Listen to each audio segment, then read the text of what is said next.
بسم اللہ الرحمن الرحیم۔ اربوں خربوں درود و سلام خاتم النبیین سیدنا حضرت محمد مصطفیٰ صلی اللہ علیہ وآلہ وسلم پر اور ان کی آل پر اللہ تعالیٰ مغفرت فرمائے، میری، آپ کی، ہمارے والدین اور تمام امت کے مسلمانوں کی۔ اپنے آج کے ٹاپک پر بات کرنے سے پہلے ہم اپنے ناظرین سے گزارش کرتے ہیں کہ اللہ اور اس کے حبیب صلی اللہ علیہ وآلہ وسلم کا پیغام دنیا کے تمام انسانوں تک پہنچانے میں ہماری مدد کریں۔ اس ویڈیو کو آخر تک دیکھیں، اس کو لائک کریں، کامنٹ میں اپنے خیالات کا اظہار کریں اور ہمارے اس چینل کو سبسکرائب کریں۔ ناظرین، اللہ تعالیٰ کے خلیل پیغمبر حضرت ابراہیم علیہ السلام جب اپنے لخت جگر اور زوجہ مقدسہ حضرت ہاجرہ کو مکہ مکرمہ میں چھوڑ گئے تو اس کے بعد ان کی خبر گیری کے لیے متعدد بار مکہ مکرمہ میں تشریف لائے۔ پہلی مرتبہ آپ مکہ کی سرزمین پر اس وقت آئے جب حضرت ہاجرہ اور حضرت اسماعیل علیہ السلام کو اس وادی میں ٹھہرایا تھا، جس وقت یہاں کوئی آبادی نہیں تھی اور دور دور تک کچھ نظر نہیں آ رہا تھا۔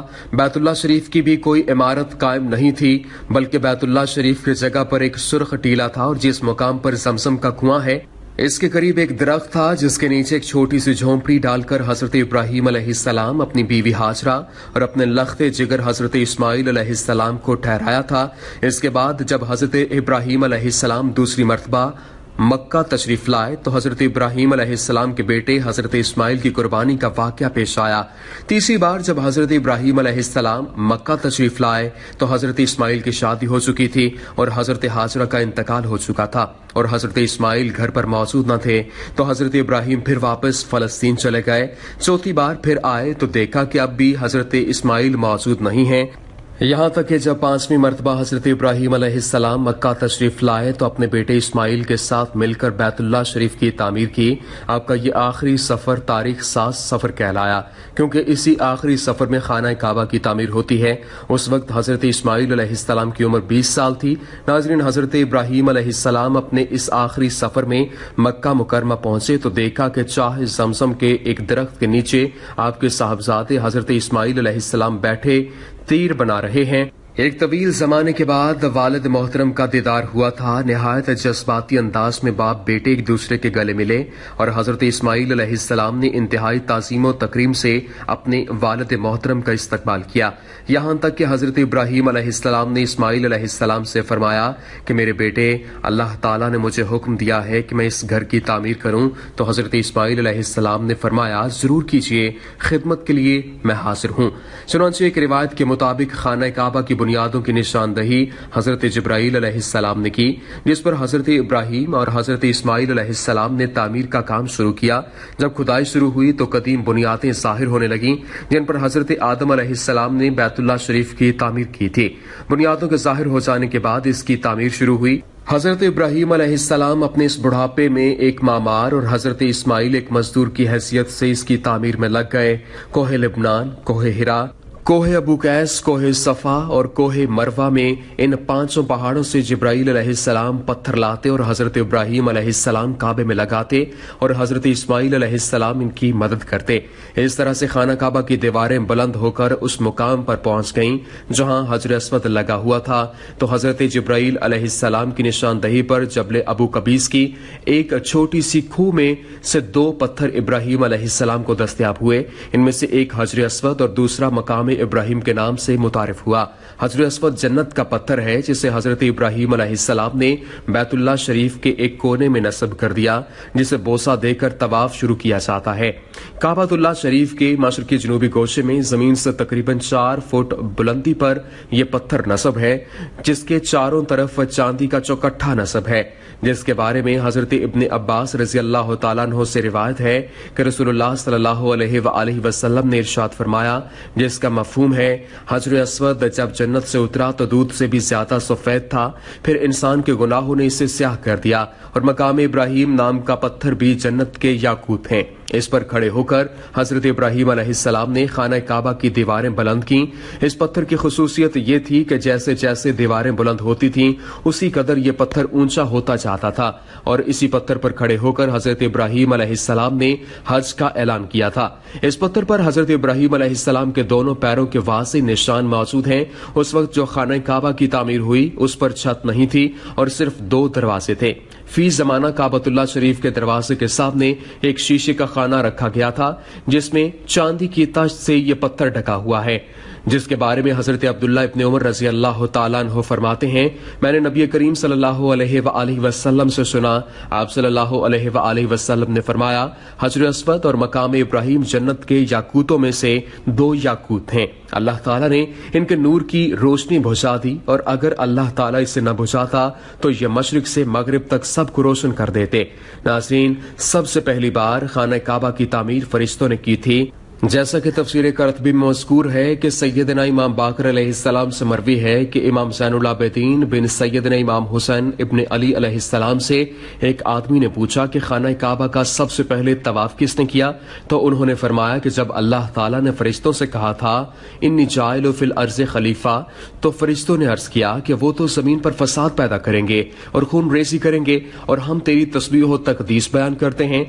جس پر اللہ تعالیٰ نے ان سے کہا جو کچھ میں جانتا ہوں وہ تم نہیں جانتے ہو۔ اللہ تعالیٰ کے اس فرمان پر فرشتوں کو گمان ہوا کہ اللہ تعالیٰ کہیں ہم سے ناراض تو نہیں، چنانچہ فرشتے رب العالمین کی رضا کے لیے اس عرض کا طواف کرنے لگے اور اللہ تعالیٰ سے معافی مانگنے لگے، تو اللہ تعالیٰ نے ان پر رحمت نازل فرمائی اور عرش کے نیچے حسن و جمال میں بے مثال گھر زبرجد کے 4 ستونوں پر قائم فرمایا، اور یہ گھر بیت المعمور کے نام سے موسوم ہوا، اور اللہ تعالیٰ نے فرشتوں کو اس بیت المعمور کا طواف کرنے کا حکم دیا۔ بیت المعمور میں 70,000 فرشتے روزانہ داخل ہوتے ہیں، اور جو ایک بار داخل ہو جاتا ہے تو نکلنے کے بعد قیامت تک دوبارہ داخل ہونے کی باری نہیں آتی ہے۔ اس کے بعد اللہ تعالیٰ نے فرشتوں کو حکم دیا کہ زمین پر بھی اس بیت المعمور کی مانند میرا گھر بناؤ، تاکہ جس طرح فرشتے بیت المعمور کا طواف کرتے ہیں اسی طرح زمین پر میرے بندے اس گھر کا طواف کریں۔ چنانچہ حکم الہی کی تعمیل میں فرشتوں نے بیت اللہ شریف کی تعمیر کی اور اس کا طواف شروع کیا،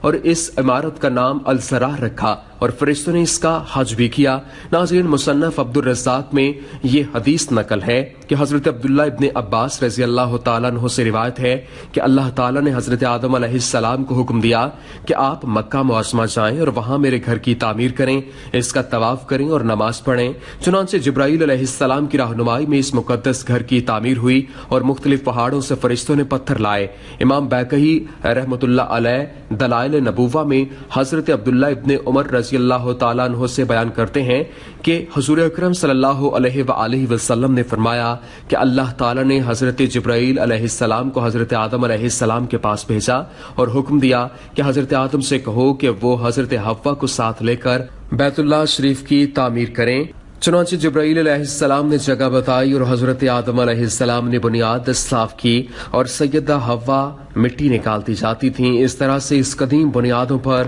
بیت اللہ شریف کی تعمیر ہوئی۔ ناظرین، خانہ کعبہ کی تیسری بار تعمیر حضرت شیس علیہ السلام نے کی، جو طوفان نوح تک قائم رہی۔ چوتھی بار حضرت ابراہیم علیہ السلام نے خانہ کعبہ کی تعمیر کی۔ پانچویں بار ابراہیم و اسماعیل علیہ السلام کا تعمیر کردہ خانہ کعبہ بارش وغیرہ کی وجہ سے بوسیدہ ہو گیا، تو بنو جرہم نے اس کی تعمیر کی۔ پھر بنو جرہم کی تعمیر کے بعد بیت اللہ شریف کی تعمیر کا شرف قوم امالکہ کو حاصل ہوا، جیسا کہ حضرت علی علیہ السلام سے مروی ایک حدیث جو ہے کہ جب حضرت ابراہیم علیہ السلام کی تعمیر کردہ عمارت کعبہ منہدم ہو گئی تو پھر بنو جرہم نے اسے از سر نو تعمیر کیا، اور جب بنو جرہم کی تعمیر بھی منہدم ہو گئی تو امالکہ نے اسے بنایا۔ حضرت قصی بن کلاب حضور نبی اکرم صلی اللہ علیہ وآلہ وسلم کے اجداد میں سے ہیں۔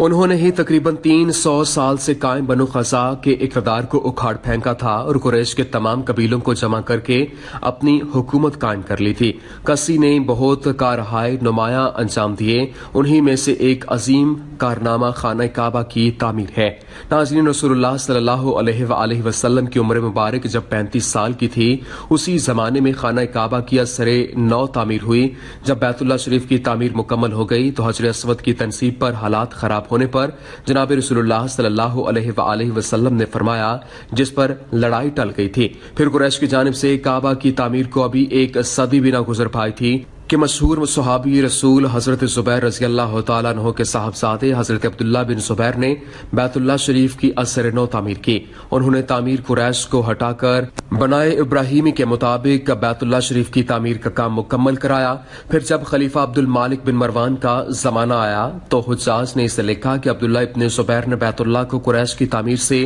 الگ انداز میں بنوایا تھا۔ آپ اس بارے میں کیا کہتے ہیں؟ تو خلیفہ نے حکم دیا کہ بیت اللہ کو قریش کی تعمیر کے مطابق کر دیا جائے۔ چنانچہ حجاج بن یوسف نے ایسا ہی کیا اور قریش کے طرز پر دوبارہ خانہ کعبہ کی تعمیر کر دی اور بیت اللہ کے دروازے پر سونے کا کام کروایا۔ تاریخ اسلام میں ولید بن عبد المالک وہ شخص تھا جس نے سب سے پہلے بیت اللہ میں سونے کا کام کروایا تھا۔ پھر جب خلیفہ ہارون رشید مسند خلافت پر بیٹھا تو حجاز کی تعمیر کو منہدم کر کے حضرت عبداللہ ابن زبیر رضی اللہ تعالیٰ عنہ کی تعمیر کے مطابق تعمیر کرانا چاہا، مگر حضرت امام ابو یوسف رحمۃ اللہ علیہ نے اس کی اجازت نہ دی اور فرمایا کہ بیت اللہ شریف کی بار بار تعمیر سے اس عظیم گھر کی عظمت لوگوں کے دلوں سے نکل جائے گی اور یہ بادشاہوں کے ہاتھوں کھلونا بن جائے گا، اور ہر آنے والا بادشاہ اپنی شہرت اور نام و نمود کے لیے پہلی عمارت گرا کر نئی عمارت بنانے کا رواج ڈال دے گا۔ لہٰذا خلیفہ نے اپنا ارادہ ترک کر دیا۔ ناظرین، حجاز کی تعمیر کے تقریباً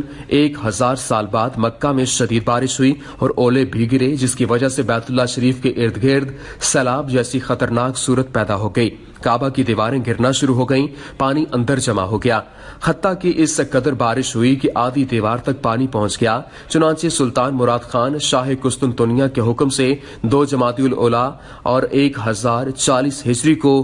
خانہ کعبہ کی تعمیر کا آغاز ہوا اور 6 ماہ میں مکمل ہو گیا۔ اس نے خانہ کعبہ کے اندر سنگ مرمر کا فرش بچھایا اور اندر نہایت نفیس مخملی چھت گیری لگائی اور باہر کی دیواریں سنگ خارا سے چونا میں چنی۔ نہایت نفیس ریشمی سیاہ پردہ خانہ کعبہ پر ڈالا جس پر کلمہ طیبہ لکھا ہوا تھا اور سنہرے حاشیہ پر سلطان کا نام لکھا ہوا تھا۔ سلطان مراد خان عثمانی ترکی کی تعمیر کے بعد شاہ فہد بن عبد العزیز نے محرم الحرام سن 1417 ہجری میں بیت اللہ شریف کی تجدید کاری کا کام شروع کروایا جو جلد ہی تکمیل کو پہنچ گیا۔